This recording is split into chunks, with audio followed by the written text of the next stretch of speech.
to Griffin's Lair Pitch Competition 2020 Online Edition. We've seen registrations from all over the globe. You've made a great choice being here right now. My name is Jay. I'm co-founder of The Making Box, and I'm delighted to welcome 481 of you into my dining room right now. Why is today important? Well, the agri-food industry in Ontario is worth $37 billion. It actually employs 800,000 people, and it grows at a rate of about 3% per year. That shouldn't be in there. So the University of Guelph knows that startup companies are integral to continuing this economic growth. So today you're going to be meeting 5 academic entrepreneurs who have launched disruptive agri-food sector businesses. They're going to be competing for a chance at $20,000 in prize money to accelerate their research.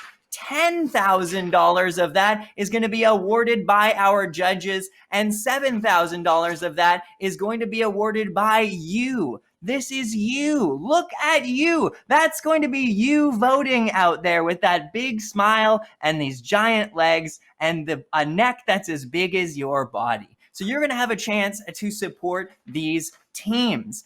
This funding is, of course, coming from the Ontario Agri-Food Innovation Alliance. This is a partnership between the University of Guelph and OMAFRA.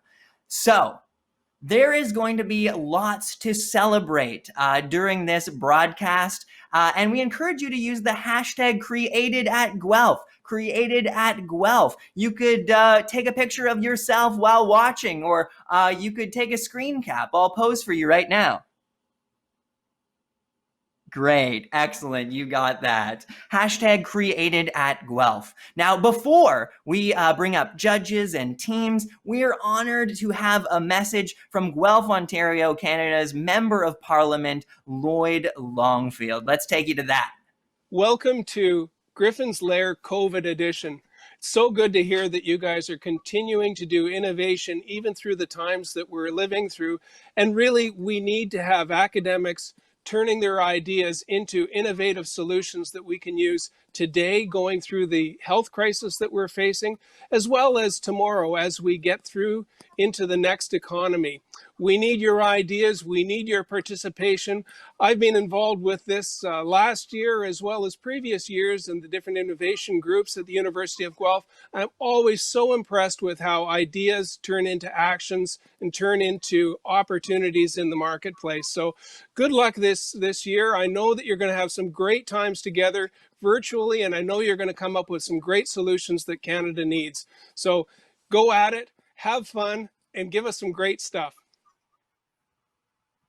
Thank you so much, Lloyd. Honored to have a message from you. We also have another welcome from the Vice President of Research at the University of Guelph, Malcolm Campbell. Well, welcome everyone to Griffin's Lair 2020, the pandemic edition, I suppose this is. Before we begin today, I do want to remind everyone, regardless of where you find yourself, at work or at home, that you are on the traditional territory of Indigenous people here in Canada. At the University of Guelph, the traditional territory of the Attawandaron people, home now to Anishinaabe and Haudenosaunee people, as well as, of course, the treaty territory of the Mississaugas of the Credit. We remember the fact that these are Indigenous lands in which we find ourselves as a means by which to remember that we are rebuilding relationships through the process of truth and reconciliation. Speaking of relationships, Griffin's Lair is about nothing if not relationships, about the relationship and the incredible relationship that the University of Guelph has with the private sector as we mobilize our knowledge out of the academy and into the world at large to realize the university's ambition to improve life. We're absolutely delighted to be welcoming you to Griffin's Lair 2020. Not exactly the way that we thought that we'd be welcoming you. Of course, we'd intended for this to be in person, But we believe that we've got a great show, I'm going to say, ahead of us here today to share with you, to show how our researchers are taking the discoveries that they have made within the context of their research groups, how they've used those discoveries to create innovations that are truly making a difference in the world at large, and how they in turn are taking those innovations and weaving them into the lives of everyday people in the form of new venture creations that we think you're going to find exciting. We sure our judges are going to find exciting. And at the end of the day, we hope that our companies that have emerged from our activities find exciting as they make their way forward as part of the incredible economic recovery plan that we're going to have place here in Canada to mobilize our knowledge in a way that is going to help us improve life and get out of the pandemic situation in which we found ourselves.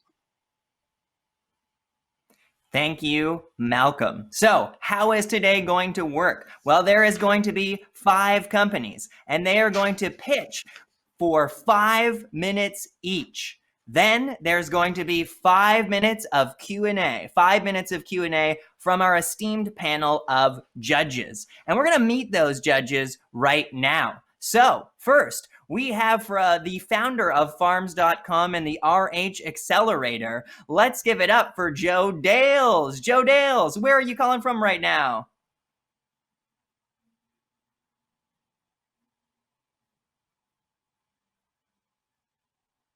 We'll come back to you in a second, Joe. You'll maybe give us the fingers of spell it eventually. So I'll throw it over to our next judge. They're the CEO of Natural Products Canada. Please welcome Shelley King. Hi, Shelley. Where are you today? Halifax, Nova Scotia. Halifax, Nova Scotia. Happy to have an East Coaster here. Our last judge is the VP of Marketing at Farm Credit Canada. It is Fred Wall. Hey, Fred, where are you today? Hey, Jay, how are you? I'm from the Queen City, Regina, Saskatchewan. Amazing. Someone from the prairies too. Wonderful. Thank you, judges, for being here with us right now. These judges are going to be giving away the grand prize, which is worth $10K. And that People's Choice that I mentioned is a $7,000 prize. These are some of the past winners that you see on your screen right here. So, the companies today are going to be pitching in alphabetical order, and we're going to get right into it. Please welcome Amanda Hutter and Griffin Ecosystems Services.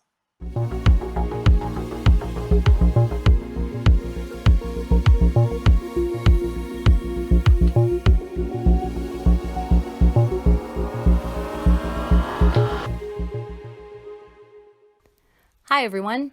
I'm Amanda Hutter, founder and CEO of Griffin Ecosystem Services.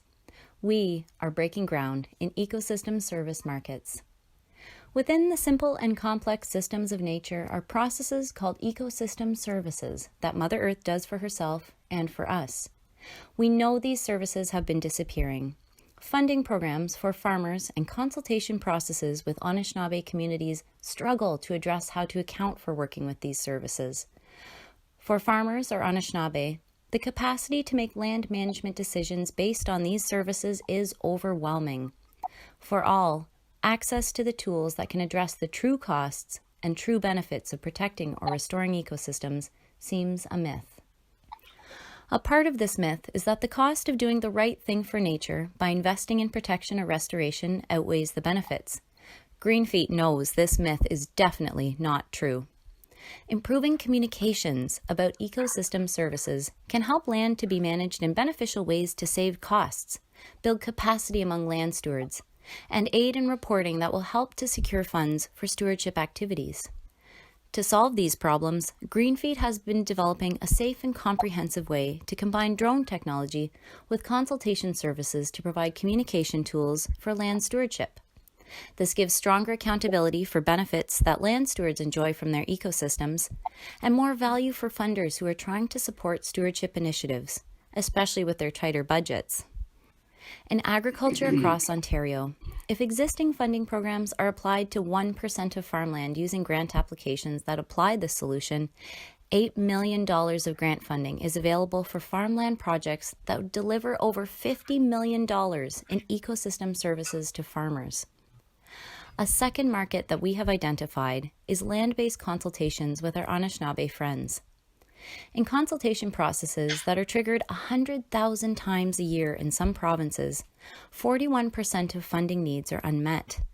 We stand our work respectfully beside our friends by providing capacity building that can help to fill this gap. We have developed the Greenfeet Environmental Communications Platform to help land stewards communicate better. On this platform are the tools and techniques we use to carefully weave together the expertise of land stewards, geotechnicians, and technologists. We use a unique process for clients to build their capacity for telling their own story of their relationships with ecosystem services. Through this process, we can create customized communications materials made by, with, and for our clients that they can use to make better decisions about land management or provide valuable insights back to their stakeholders. Participation in our platform is paid for by an 8% commission base rate applied to total project costs on applications made to existing funding programs. In this way, we provide opportunities to put dollars behind the value of land stewards while offering safe ways to provide funders with the data they need to increase the value of their project investments. Our competition is in drone-based software and service companies whose services are driven by the needs of industry.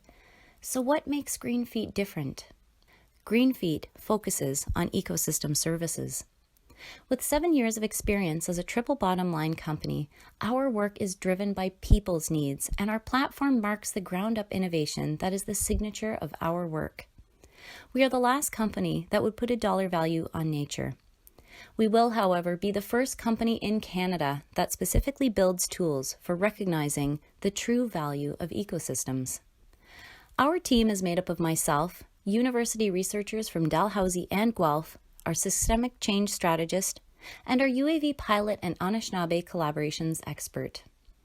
Our growing pipeline is a Canadian-based network of tool providers, service contractors, research institutions, NGOs, and Indigenous organizations, each of whom benefit from the use of our platform as we benefit from their work. This is a collaborative network that keeps our competition small, builds on our platform tools and client base, and helps to grow ecosystem service markets from the ground up right here in Canada. Think of this work as being a seed, which has been nurtured to grow and establish itself as a vital component of our Canadian economy. With your support, we can take our next step towards software development and market expansion research in order to help us to help our economy to thrive once again, this time from the ground up. Thank you so much for this opportunity. I'm happy to answer any questions you may have. Thank you, Amanda and Greenfeet. Nice to see you. It's time for some questions for the judges. Take it away. Joe here. Can you hear me? Yes, I can. Okay. Just scaling a business like this, Amanda, great presentation. Can you talk to us about overcoming some of the scale up barriers and challenges there? Right. So we're actually just in our growth phase right now. So we've actually just been incorporated since April of this year. We're actually planning to grow through a revenue model that builds on, sorry for the pun, branching. So we have 3 different branches that we're establishing in 3 different First Nations communities. And through these different branches, what we're hoping to do is establish this work in Canada first, and then just like a seed travels, we're hoping to travel to international markets by sharing what we've learned through the next 3 years.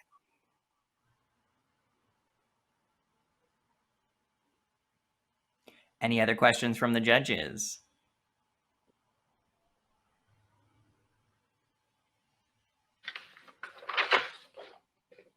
Amanda, it's Fred. Thank you for the presentation. You've got a real passion for the topic. I have to admit, I got a little bit lost about who the typical customer is for this.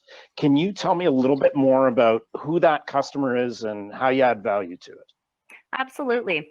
So our customers are First Nations, Anishinaabe people, and farmers themselves. So through using our work, they can actually benefit a large number of other stakeholders, including their project funders, project proponents, as well as through delivering ecosystem services on the ground as a result of our communications. Everybody in their surrounding ecosystem eventually benefits. And so can I just follow up on that too? So the presentation talks about true costs, true benefit, true value. So if I was one of your customers, what's an example of the benefit I would get? Right. Well, just like satellites are used for scientists on the ground to study the Earth, we're actually using drones to help land stewards to get a bird's eye view of their own properties. So that gives them better insights in doing land management.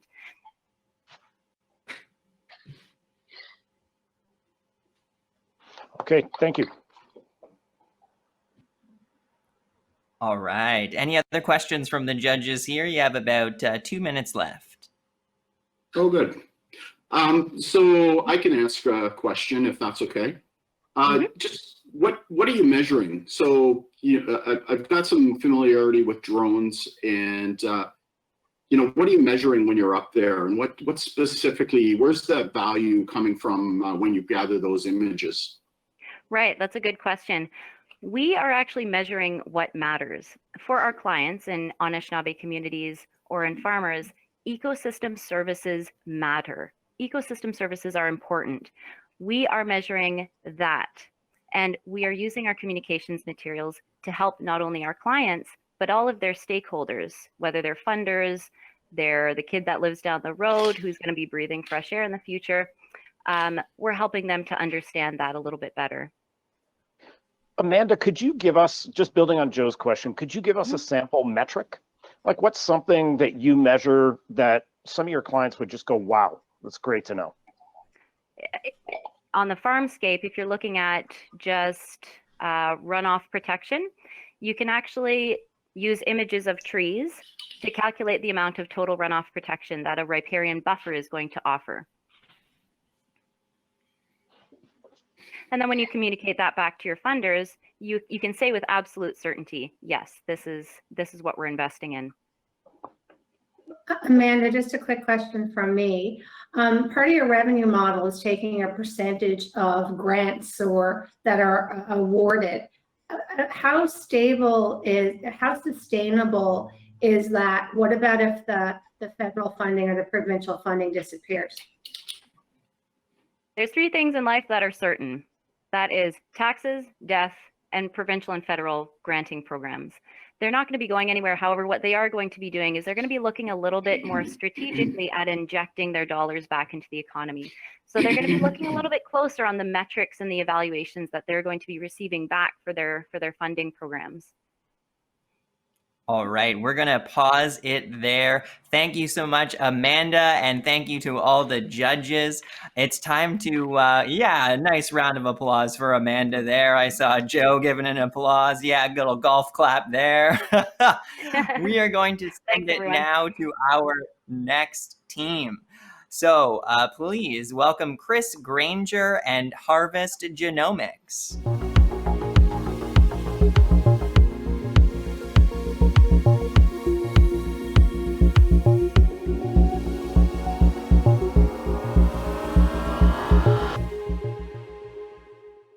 Good afternoon, everyone. It is my pleasure to be here at the Griffin LAAIR event to present Harvest Genomics Incorporated. My name is Chris Granger. I'm CEO and co-founder of this exciting new startup.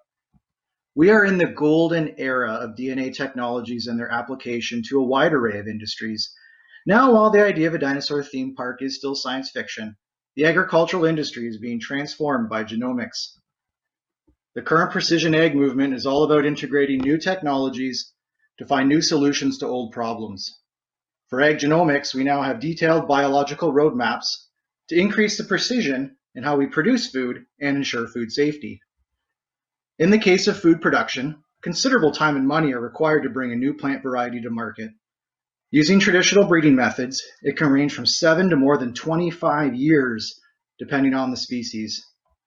Incorporating DNA marker technologies reduces both time and money, by being able to select the specific genes that are important for desired traits.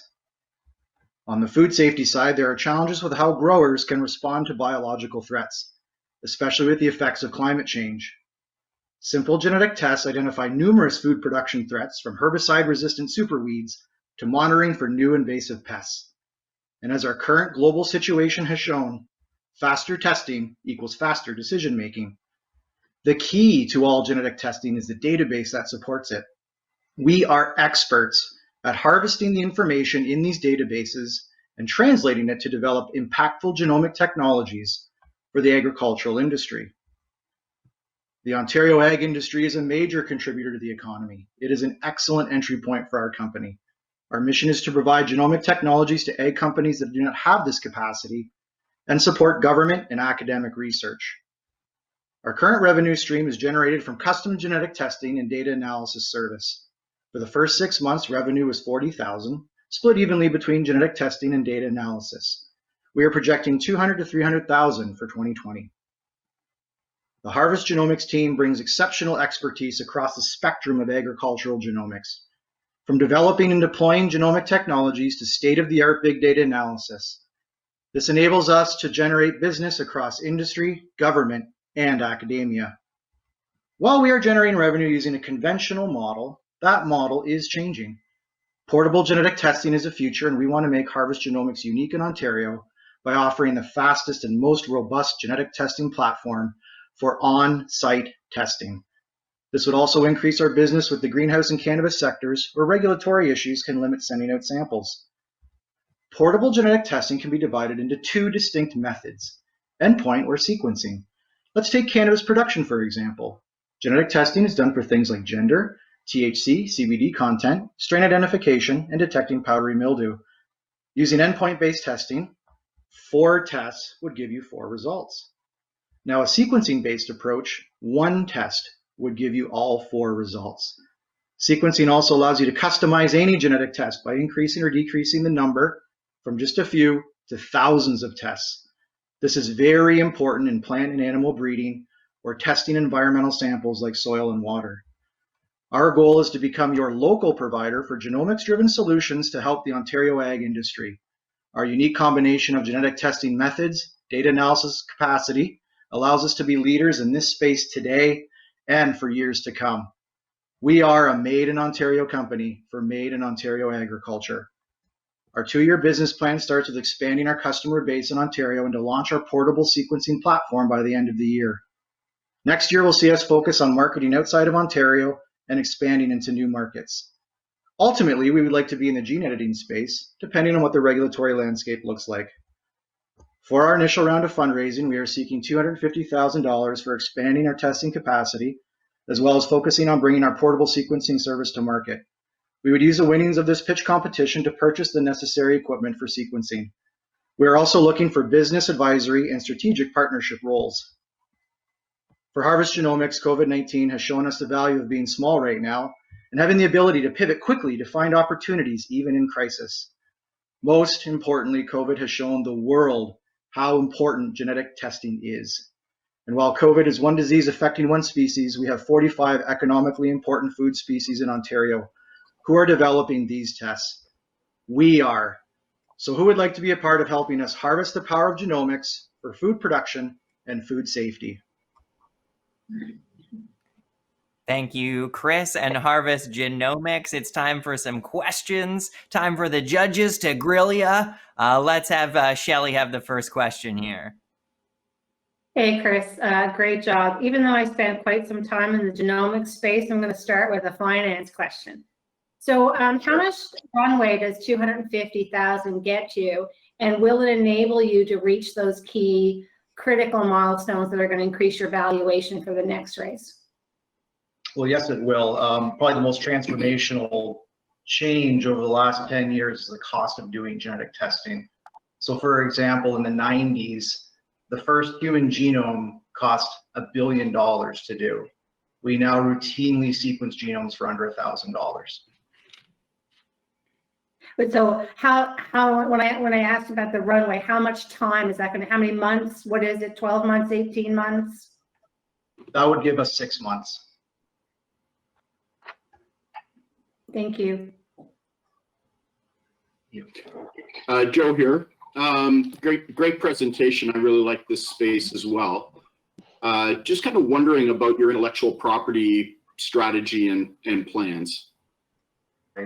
So initially, we're going to focus on algorithm development, again, of translating that data that exists in all of these reference genomes, another way of saying biological roadmaps. And we see the most instant opportunity for IP in custom algorithm development and patenting that. What about the sensor platform you're talking about, the portable platform? That looks pretty intriguing to me. Absolutely. And as we build in more R&D budget, those proprietary genetic tests can come online. But for our immediate IP generation, we view algorithm development as a fast track. Okay, good. Chris, Fred here. Thank you. Really interesting topic, really interesting business. I'm curious about your go-to-market. So can you tell me how ag producers fit into this and the kind of value you might add to that? So if I'm a typical farmer in Ontario, what's the difference that Harvest Genomics makes for me? Sure. I think the biggest difference we make is that we're local. There are many, many international and multinational big ag companies as well as big life science companies. And for the most part, they do a great job of having regional sales reps in the area, but not a lot of feet on the ground, so to speak. And really that model of, instead of acting as a hub that you send samples to, we simply go to you and do that processing. So I think that's really our valuation in this model. And Chris, when you've tested that, what's the response you've had from farmers? Do they see value in your boots on the ground relative to large corps? Absolutely. I think if you can make this technology simple, that's the key. Simple uptake, and that's what we are all about, is that simple uptake of the technology, and that we will just simply go do it for you. Okay, good. Thank you. Any other questions from the judges? We've got about 90 seconds left. Yeah, Chris, maybe a quick one from me. So Fred touched on a good point about, do your customers see value? So what is your price point relative to competing technologies? Mm-hmm. Absolutely. We like to call it the car dealership model, where we have everything from a Kia all the way to a Jaguar. And so that's really our model, that we want to have a price point for all sorts of different technologies that fit whatever the research and or business needs are for a given seed company, or cannabis industry. So everything from a $15 test, obviously, all the way to hundreds of dollars if you're talking about more high-end sequencing. Any final cues from the judges? We've got about 30 seconds left. I guess just, if you get your $250,000 financing, what do you see a run rate in sales in, say, 2 years, 24 months out? Well, we've already had some pretty positive discussions about setting some business up in Mexico, maybe in about 6 months to a year time. So we foresee this just being the launching pad for huge opportunities. Another possibility is in the idea of franchising, if we can get this regional idea set up. So, we're looking probably about $500,000, and then from there, we hope a lot more. Okay, thank you. Excellent. Let's pause there. Thank you so much, Chris and Harvest Genomics. Oh, yes, big wave from Chris there. We're going to send it over to Jane Ong from Neophyto Foods.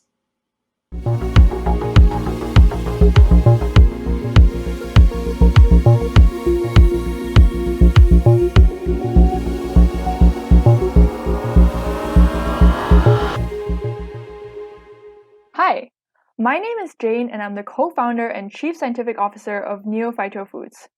2 years ago, my co-founder Camille went vegan to adopt a more sustainable lifestyle, but quickly realized that all the plant-based cheeses out there were horrible. What he wanted wasn't complicated, just something tasty and affordable. So he approached me, a food scientist, to make him the best plant-based cheese possible. Having gone through over a year of product development and market research, we realized that Camille wasn't the only one with this problem. Despite there being dairy-free alternatives on the market, three main problems still exist. 1, the current options taste horrible. 2, the existing options are generally nut-based, which is a major allergen. And 3, retail prices can be prohibitively expensive. Therefore, we have created the best-tasting plant-based cream cheese, Neo Cheese. Neo Cheese is a fermented soy product that is smooth, tangy, and creamy, just like dairy cheese. Besides being dairy-free and nut-free, our product also produces 30 times less greenhouse gas emissions than dairy cheese. Finally, we provide a high-quality product at a competitive price. People love the versatility of Neo Cheese, which has a wide range of applications, from hot dishes like pasta and lasagna, to spreads and dips like sour cream or tzatziki, to desserts like cheesecake and parfaits. Compared to the existing options on the market, most of which are nut-based or starch-based, Neo Cheese compares favorably both in price and quality. Neo Cheese fills the market gap and fulfills the pent-up demand by having these key properties: dairy-free, nut-free, gluten-free, non-GMO, local, low-sodium, keto-friendly, and affordable. Right now, the plant-based foods industry is booming. The global plant-based cheese market is $2.7 billion, and it is $817 million in North America alone. In fact, every year, the number of Canadians that decide to cut dairy is increasing as they realize the environmental and ethical issues with dairy. Plant-based dairy alternatives are expected to make up 40% of dairy and dairy alternatives, while the plant-based cheese segment is estimated to grow at a compound annual growth rate of 8% to reach $4 billion by 2024. When we launched, our business model was aimed at entering retail and B2C by first achieving scale through B2B. While we had great traction in B2B, we have recently shifted our strategy to spend more time on retail and B2C, focusing on the end consumers as we've had significant demand for our product.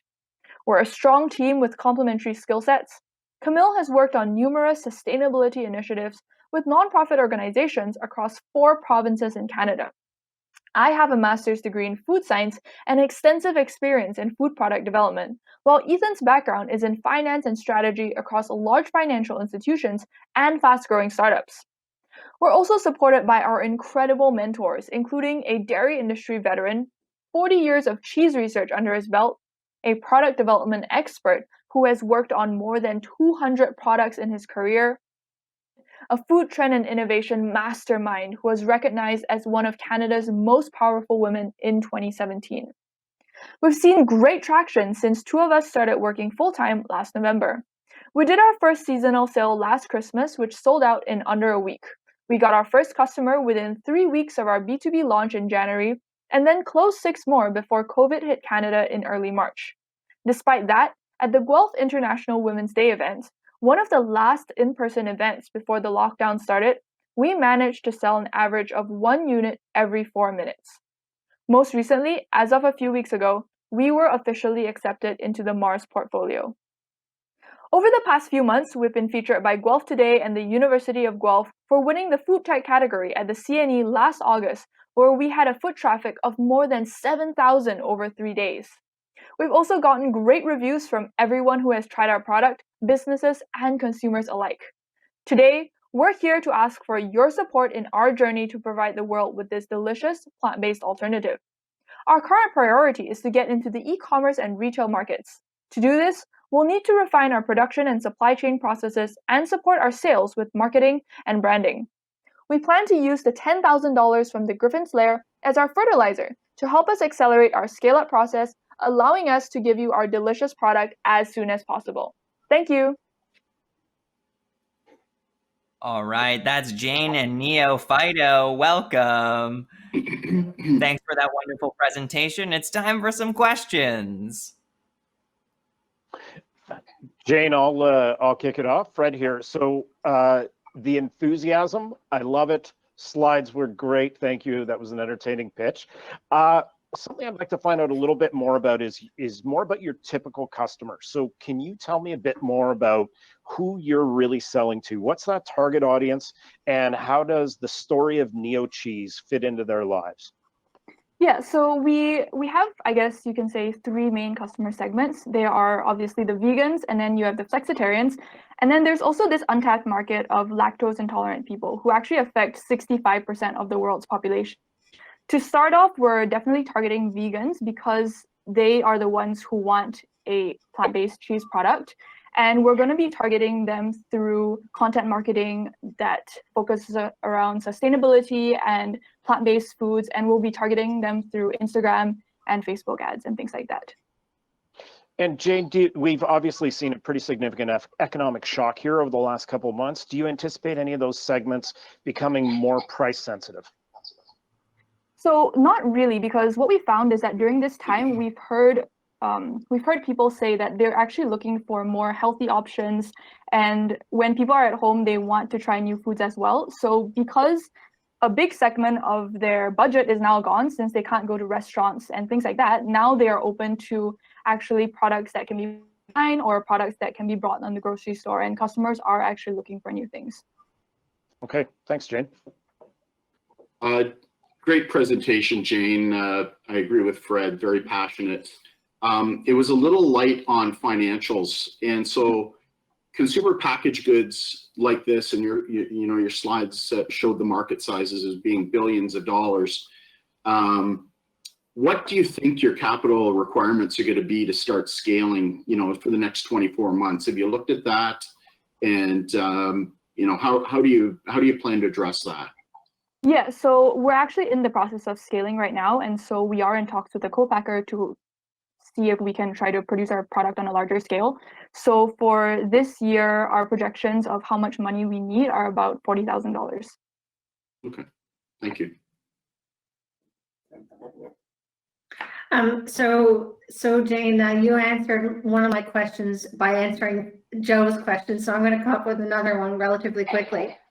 I've tried a lot of products, dairy-free, gluten-free, and really to be competitive in this space, taste is absolutely crucial. It is the number one thing. So have you done any sensory panels, any taste testing with in comparison to your competitors?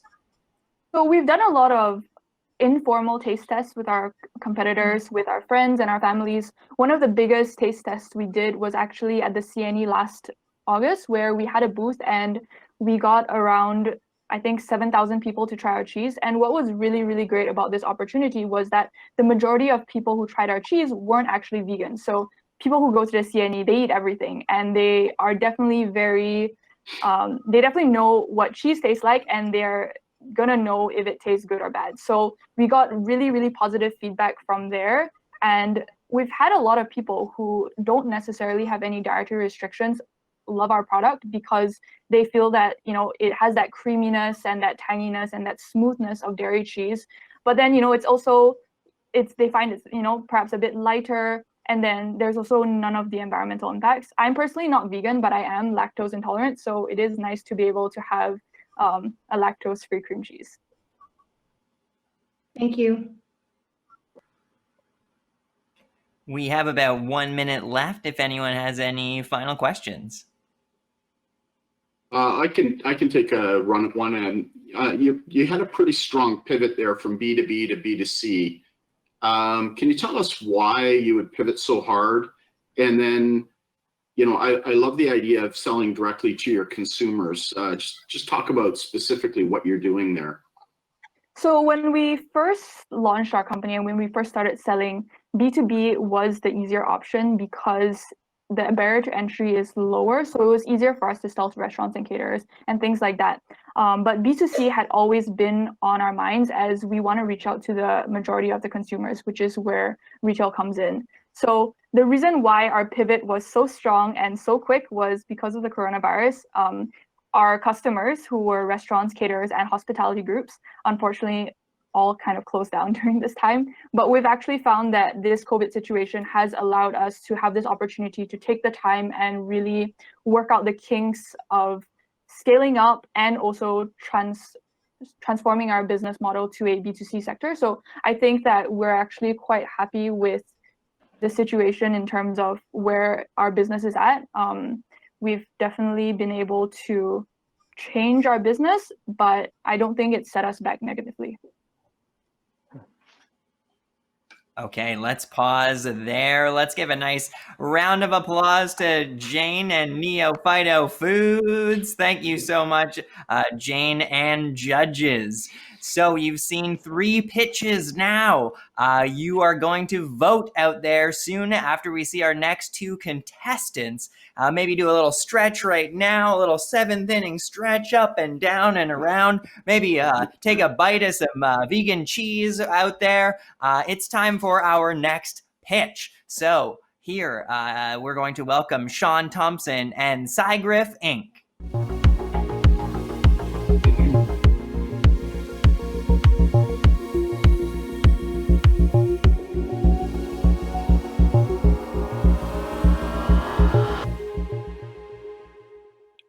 Sci Griff is a food tech for health company. So the problem we're solving is bioavailability. This is the concept of getting biologically active molecules past that cell membrane that you see into cells. And if you can do that, you can solve a variety of healthcare challenges. Our solution is called Nanopect. It's like a Trojan horse for living cells. It's plant-derived, non-toxic, biodegradable, and really acts like a cloak of invisibility for the molecules that we're trying to get inside the cell. The technology is made up of 2 types of nanostructures, spherical nanoparticles and elongated nanofibers, and these can be used in different situations. We filed patents on the technology in November of 2018. So our customers would include agriculture companies to improve plant or animal health, food and beverage companies, pharmaceutical companies to more efficiently deliver drugs, perhaps take an IV drug, make it oral, and gene therapy companies to deliver RNA or DNA payloads. So what differentiates us from our competition is the triple threat of incredible stability, very high loading capability, and our material is anti-inflammatory as opposed to the pro-inflammatory lipid materials that are standard in the industry today. In terms of commercial traction, we have R&D agreements ongoing with ag tech companies in the US and the UK. One is to develop a targeted pest control agent that's toxic to the pest in question, but non-toxic to the environment. The other is to gene edit plants to give them characteristics that are favorable. And I want to point out at the bottom, we have discussions ongoing with biotech companies to deliver novel targeted therapeutic payloads for COVID-19. And we look forward to announcing more on that in the future. In terms of revenue generation, we have 2 ways that we're going to generate revenue. One is from R&D contracts to develop bespoke products for companies, and we can create novel IP in that process. And the second is licensing fees, royalties on sales, and supply agreements for Nanopect. We intend to maintain control of the manufacturing of Nanopect and ship that out to our customers.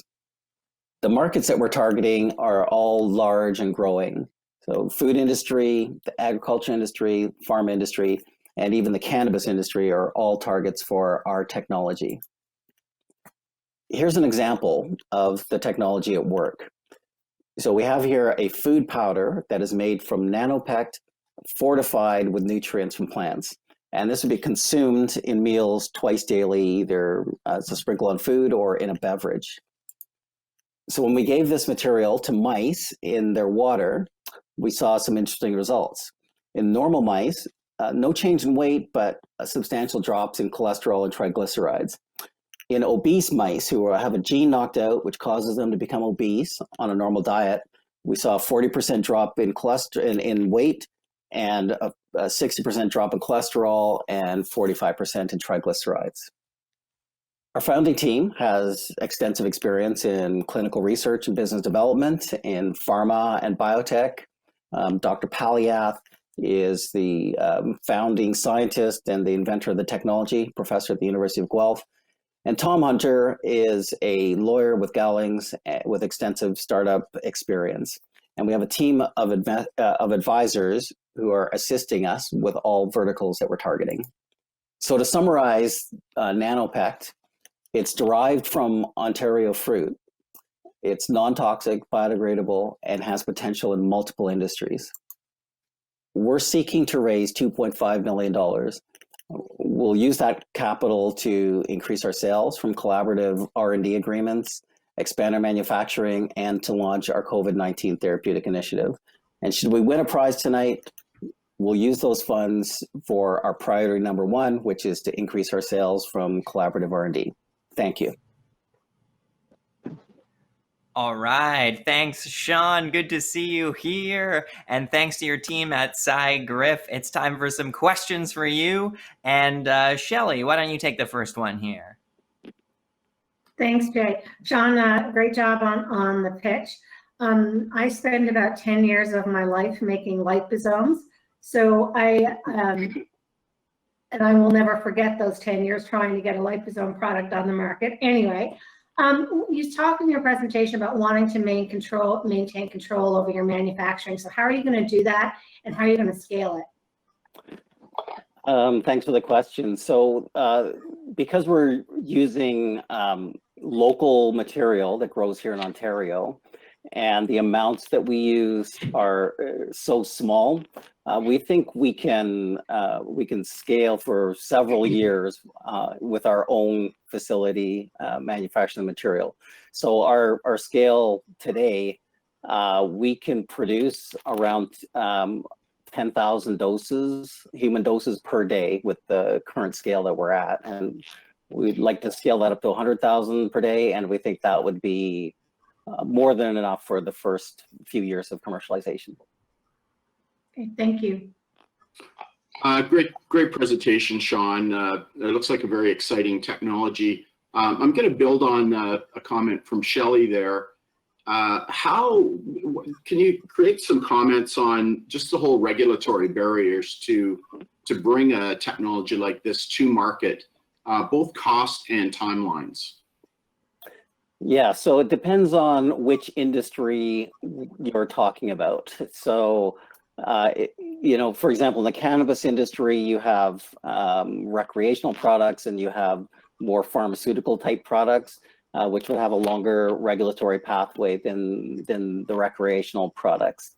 So, and similarly in pharma, sort of in the gene therapy area, if we were going to go into human, you would have a long regulatory pathway there, and sort of intermediate, I guess, in the agriculture sector.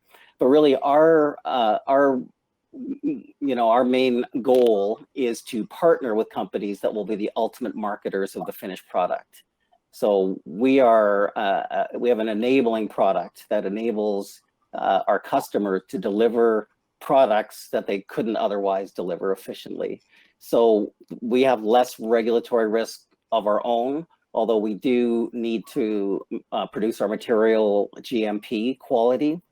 And so that's the reason why we want to raise the 2.5 million. It's to have our own facility and get it certified so that we can then ship that product to all of our various customers. Sean, Fred here. Really interesting team, interesting concept. I'm sort of on the opposite side of the scale of Shelley in that she understands this space. You'll have forgotten more on this, Shelley, than I know for sure. So I actually need your help in a different way, Sean. So my sense is that the food additive space is really crowded. So it's growing, it's big, it's growing, but it's also really crowded. So let's say I was in front of one of your potential customers and I wanted to describe what was different about Sci Griff versus other things on the market. Let's say I have one sentence to do that. What one sentence would you want me to say? So our product dramatically increases the bioavailability of biologically active molecules. So if you want to fortify the nutrients in your food product, our product enables that to happen. Now, I will definitely concede that we spent a lot of time last year talking to food companies and a lot of cannabis companies as well. And it's difficult if you're positioned as just another ingredient. It's difficult to find value and to be compensated for the value that your science has delivered. And so, as I mentioned, our first 2 contracts that we signed were in the agriculture industry, and that was not an industry we were targeting at all. But it is more science-based and more, there's just more room to maneuver in there, and there's bigger problems to solve. And so we think that ag obviously is going to be a big market for us, and we think pharma as well will be very big, and possibly cannabis as well. You know, there's been a lot of up and down in the cannabis industry over the last year or so. So as that shakes out, and we think some of those companies operate more similarly to pharma companies, that will open up for us.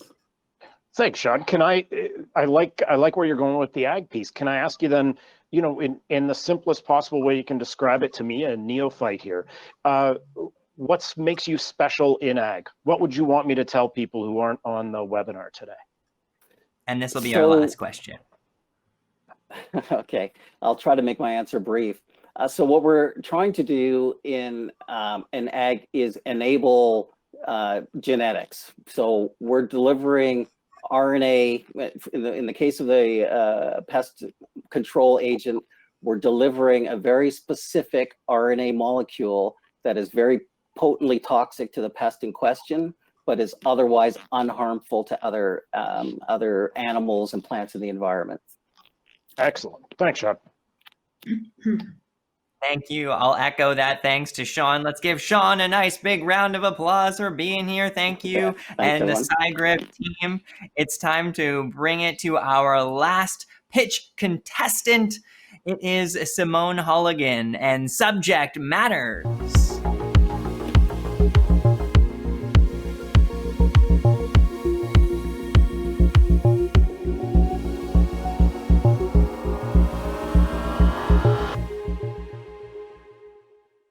Hi, I'm Dr. Simone Holligan, founder of Emmanuel Inc., and we're the developers of Subject Matters. For studies involving human participants, clinical trials are known as the gold standard in the research process. However, there's a significant problem, with participant recruitment being a severe bottleneck in the research process, with over 80% of all clinical trials failing to reach their recruitment targets on time, and over 10% failing to enroll a single participant. And such delays can cost a sponsor thousands to millions. And so data from the Brooks Life Sciences Institute shows that a typical pharmaceutical company will spend on average $900,000 on patient recruitment and retention alone to take one of their products from phase 1 through to phase 4 clinical trials. And there are health and medical researchers here in North America conducting such studies every day, with about 14,000 of us here in Canada and over 130,000 in the USA. And they're running trials on healthy volunteers, clinical nutrition trials, trials with natural health products, trials with medical devices, drug clinical trials, and trials with already marketed drugs. And so our solution is to provide researchers with an online matchmaking service powered by machine learning to facilitate participant recruitment that is simple, efficient, inclusive, economical, and productive. This service allows researchers to pay per post their study or survey, where they can select study participants and survey respondents within the platform, include links to any external surveys that they design, develop and host surveys via the platform, and have access to open recruitment also within the site. And the revenue model is to provide researchers with one call to action post with survey hosting and open recruitment for 30 days, 3 months, 6 months, or up to a year, at rates of less than $2 per day, allowing them to go from snapshot investigation all the way to ongoing engagement with their community of interest. And so we see ourselves at an advantage in this space compared to general purpose communications. We're specifically focused and specialized for contracted research, and we're moving beyond recruitment for clinical trials to really engage participants for human-oriented studies that can include clinical trials, focus groups, interviews, surveys, and market research. Our current status, we are first mover with an inclusive digital space dedicated to human-oriented research. We have just under 200 persons on our platform and about 300 on our mailing list. We've successfully beta tested 10 studies on the platform, And we're seeing that participants can gain access to cutting edge care and treatment that they may have otherwise not been aware of.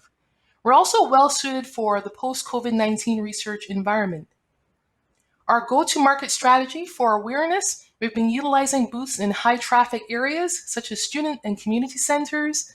For expansion, we want to go towards PR releases, social media marketing, webinars, and demos. For partnership, we want to co-sponsor scientific meetings, large and small. Our team comprises myself as a health researcher, founder and COO. We have Mervin, who's a full stack developer, as our product manager engineer. And we have Sujata, who is a data scientist with a background in fintech, who is our advisor. So a small investment can lead to big changes for our subject matters. Our next milestones with the Griffin's LAIR grant and future funding, we want to increase our participant pool by tenfold by amplifying our marketing strategies. We want to increase our researcher pool by fivefold by co-sponsoring scientific meetings. We want to expand within the University of Guelph and outwards towards universities across Ontario by providing incentives for new researcher signups. And we want to support any COVID-19 initiatives, particularly on surveying Canadians around their health and well-being during this time. And so I just want to thank you for the opportunity to be able to present to you today, and I look forward to any questions you may have. Thank you. That was Simone and Subject Matters, and you're here on the screen now. Hello, Simone. It's time for some questions for you. Joe, take it away. Yeah, hi, Simone. Great presentation, and I really love your product market concept. My question is, and you've kind of alluded to it, the acquisition of the test patients. Any feel on your cost per acquisition, how easy that's going to be?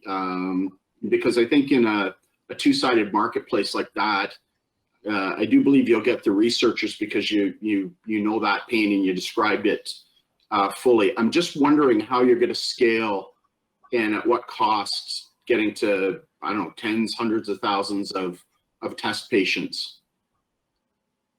Right, so we are focusing on both sides of the platform at the same time.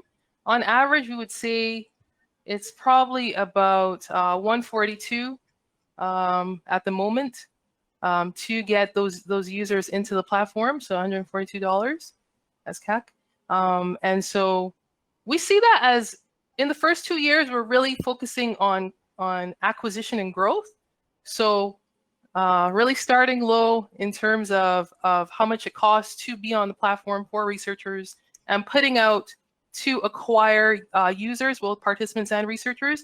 But we really see it as a payoff in building awareness over time within the space, within communities around Ontario, as well as building awareness with researchers. And so researchers will tend to purchase spots for their studies over time, like repeatedly. And so we can shift towards bringing more participants over into the platform over time. Okay, thank you. That's clear. Yeah. Simone, it's Fred. I would say the timing of your pitch is interesting because I would say the bottleneck is real and the awareness of the need for clinical trials, I don't think it's ever been higher. So I understand that piece. I want to take a slightly different lens. If you can help me understand it from the perspective of the researcher, the subject matters. What's the main benefit? Is it that it gets me my target audience faster, or is it that you get me access to low incidence populations much more readily than I can do today? So that wasn't as clear to me in the pitch. Both have value, but what would subject matters help me most with as a researcher? It helps with maintaining participant retention. And so there's one thing to recruit participants for a study, but it doesn't mean that they're going to complete your study, especially if it's for a longer term, like several months or up to a year. And so really, we're facilitating engagement between researchers and study participants over time. So we actually built in, we want researchers to be able to expose themselves, let them know who they are, why they're in this field of research, and for participants to really see who these change makers are in Ontario and to really connect over time. So really maintaining participant retention and not having to repeatedly recruit for their studies. And I'm curious, Simone, do you have, I know it's early days still, but do you have any low incidence populations that would be of special interest to researchers today in the group? So right now? in the group, so we do have a range of individuals. So we have community members, we have students who have folks have identified as students. So we have a range. So okay, going so it from, might be a place to find a hard to find group if that's what I wanted. Okay. Yeah. Yes. Hey, Simone, what are your revenue projections for the next 24 months? And just interested in how your pricing model compares to your competitors. Yeah. So within the first year, likely around 28,000, and then projecting out to 70,000 for year 2. You know, it does seem a little bit low. Our LTV to CAC is about 2.8 to 1. But again, we're really focusing on acquisition of users and awareness and growth. And we really have the ability to provide add-ons and added benefits for researchers and to really ramp up, you know, what can be drawn in terms of revenue over time. Thank you. Okay, we're going to pause it right there. That's 5 minutes. Thank you so much, Simone. And Subject Matters, big round of applause for you. Those are your 5 teams and your 5 pitches. So right now we're going to say bye-bye to the judges. Bye, judges, as they go deliberate for the next 10 minutes. This is also your opportunity to be a judge as well. There is $7,000 that's going to be awarded to a team that you, the audience, select. So you'll see a link on here on the screen. In your Eventbrite email, you'll also find that link as well. So you can just open up that email and it will be right there, that second link, and you can cast your vote for the People's Choice Award. You're going to have about 9.5 minutes now to do that. And in the meantime, we're going to go back into the past to a faraway place of about 1 month ago where I sat down with David Hobson, and he has been around Griffin's Lair since the very beginning. And we're going to talk a little bit about the history of Griffin's Lair and all the exciting projects now, in the past, and coming in the future. So we'll take you to that now. We'll see myself in the past. Thank you, Jay from the present. It's Jay from the past. The agri-food industry in Ontario is worth $37 billion. It has a growth rate of around 3% and employs 800,000 people. Over the next few minutes, we're going to talk about Griffin's Lair, a unique way that the University of Guelph and the province are helping create new products and services for this growing sector. And while it's always important to nurture the agri-food industry, feed Canadians, be competitive globally, with COVID on everyone's minds, maintaining this capacity of our agri-food sector is critical. With me right now is David Hobson. David is the Manager of Technology Transfer and Entrepreneurship within the Research Innovation Office at the University of Guelph, and David has been involved in Griffin's Lair since day one. Welcome, David. It's a pleasure to be here, Jay. Happy to have you. Tell us about the history of Griffin's Lair. Well, the Griffin's Lair program was started in 2014. And to date, we've funded over 70 projects and collaborated with more than 60 industry partners. And this program really is a product of our partnership with the Ontario Ministry of Agricultural, Food and Rural Affairs, or as we like to call them, OMAFRA. And it was originally started to fund moonshots, to create disruptive technologies. But after we tried that, we found that's pretty risky. And so we actually pivoted the program. And so now we actually have a 2-phase program that funds initially market research on U of G inventions. And if this turns out to be positive and we get some good feedback, then we fund product development projects where our researchers work with industry with feedback from industry in order to create innovations that are meeting unmet needs in the market. So our goal really here is to transform our agri-food inventions at the university into innovations that industry and people want to buy and use. Gotcha. So Griffin's LAIR program identifies research that's got some commercial potential and helps those organizations, those companies, that innovation get closer to market. Yes, exactly. So we don't actually take it to market. We help others take it to market. So really, our funding is given to researchers that have already invented things and created inventions, that do things like make our food safer or protecting the natural resources of the province that feed us all, or tools and things that increase our capacity to grow more food in Ontario. But most often I would say that they involve creating new products and services that make our Ontario agri-food sector either globally or domestically more competitive. So in short, the goal of the Griffin's LAIR program is to help our researchers de-risk their early stage inventions so that they can turn into useful innovations. You use the word de-risk. I'm curious as to what de-risking looks like as we're inventing a new technology.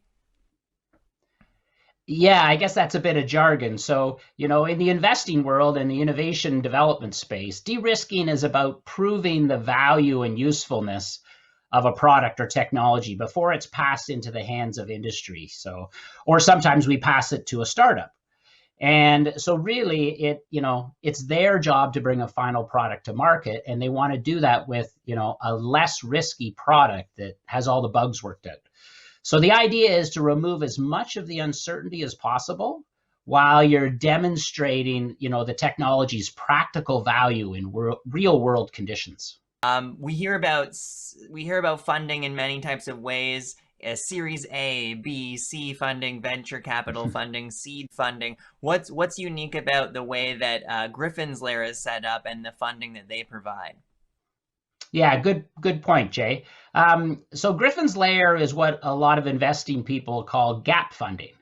And, really what that means is that, we're providing funding to researchers so they can convert their inventions into proven investment-ready products and services, So this enables a much safer and better transfer of the technology from academia to industry. So essentially it bridges the gap between these two parties, between academia and industry. So there's very few gap funding programs that exist in Canada. It's very hard to get, continuous, reliable funding at this critical point in time in the innovation process. So, this program really couldn't happen anywhere else if it wasn't for kind of our unique, excellent strategic alignment that we have with the three key players.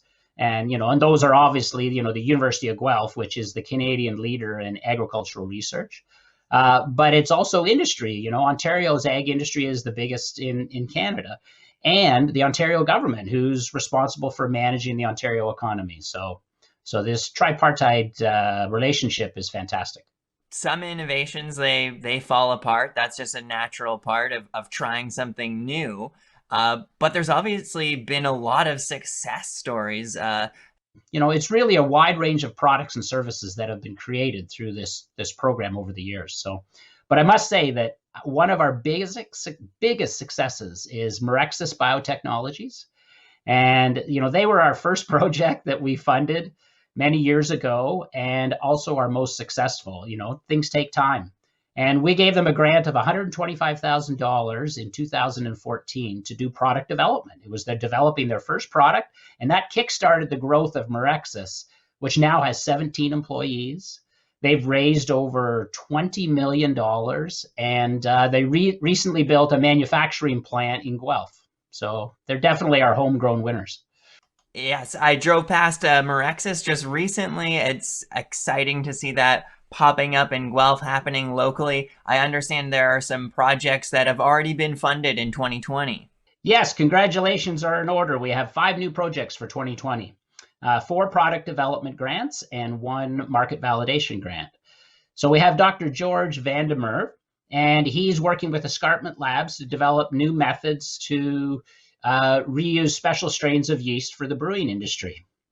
We also have Dr. Bonnie Millard and Dr. Art Hill that are going to be working with the CMEX Alliance to create a novel immunity plus colostrum product that will improve the health of calves.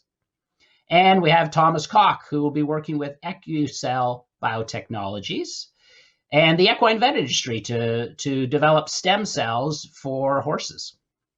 And we have Dr. John Dutcher, who is working with Verify to develop new skincare products made out of naturally based phytoglycogen.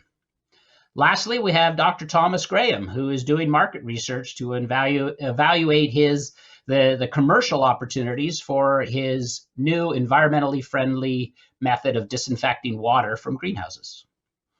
So that's congratulations to those 5 applicants. Absolutely. Congratulations to all 5 of those. We've got research happening in the equine industry, skincare, brewing. These are all happening in 2020. What does 2021 and beyond look like for the Griffin's Lair? Good question. Well, we definitely do have plans to continue the program for at least 5 more years, and we hope to expand the program if possible. But that means we're going to need more industry partners to get involved, to help us develop more minimum viable products to meet those unmet needs in industry. And of course, we're hoping to build and support more startup companies that are based on inventions that are created by University of Guelph researchers. And what's one more example of those inventions started by U of G researchers? Well, I happen to have one of our most famous inventions, which is created by industry, which are these compostable coffee pods, which were based on research which came out of the University of Guelph, out of Amar Mahanti's lab. And I'm going to pass that over to you. Take a look. Yeah, please do. Oh. Right there. Nice. Yeah, the Great Canadian. Good job. The coffee. Incredible. Thank you so much, David. It's delightful to hear all these success stories and a bright future. We're going to send it back to myself in the present to hear the judge's decision. So we take you to that. Oh, yeah. Right on. Thanks, Jay from the past. Back to Jay in the present. Did a little costume change because it's about time to party. So we're going to do our People's Choice Award first. Very excited to announce the winner of this $7,000 prize. It is Neophyto Foods and Jane Ong. Yeah.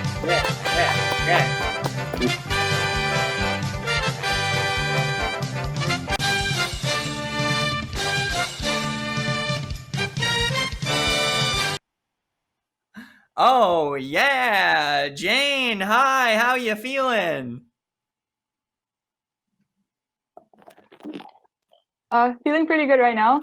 Thank you for everyone for voting for us. It's very surreal to win this. Yeah, I bet. What's your favorite recipe to make with this cheese of yours? You got a favorite recipe? Well, the last time I had it on some fries. All because it's good doesn't mean it's healthy. Right on. Yeah, mix in some deep fried elements there as well. So you made a bit of a vegan poutine kind of thing. Yeah, exactly. Nice. Anything that you're going to do to celebrate this victory tonight? Unfortunately, I can only party with my cat, so yeah. I feel you there. We'll probably have a virtual celebration with the 3 of us, and my cat, so 4 of us. Amazing. Well, congrats to you and the team. I hope Camille doesn't have to sit in that gross laundry room anymore. They can celebrate with you tonight and rise from that crouching position that they were in your presentation there. Yeah, So I for think it's sure. time to, congratulations. I think it's time to bring up our judges here. Judges, I would love to bring you up right now.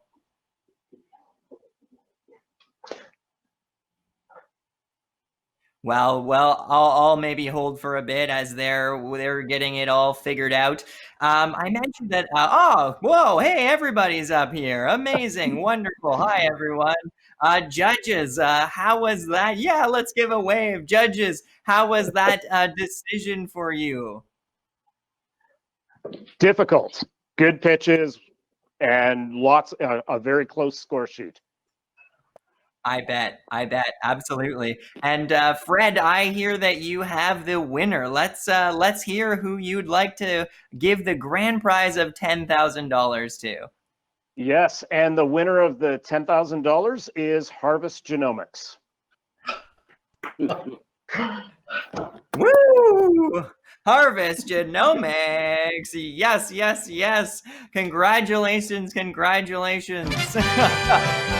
Oh yeah, there you are right there.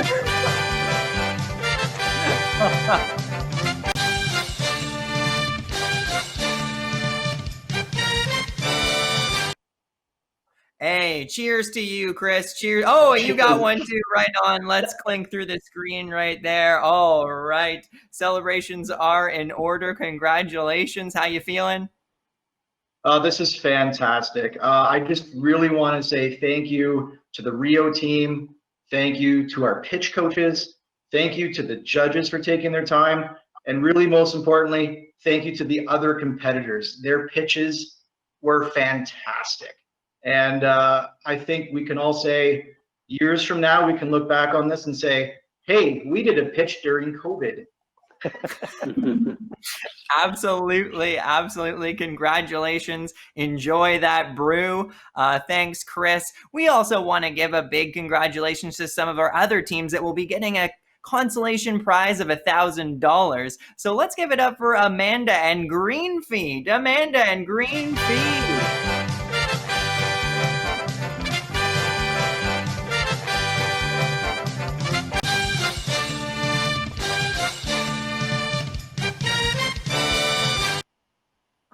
Oh yeah, I love that game show tune. Let's give it up for Sean Thompson and Sci Griff Inc.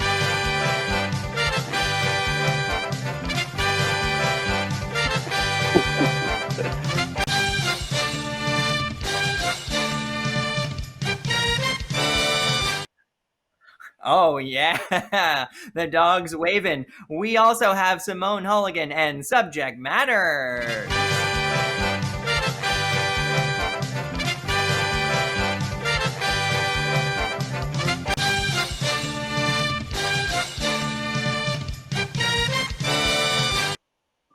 Oh yeah, congrats, Simone. Everyone out there, thank you so much for tuning in. Thanks to the judges. Thanks to our production team, Straight Street.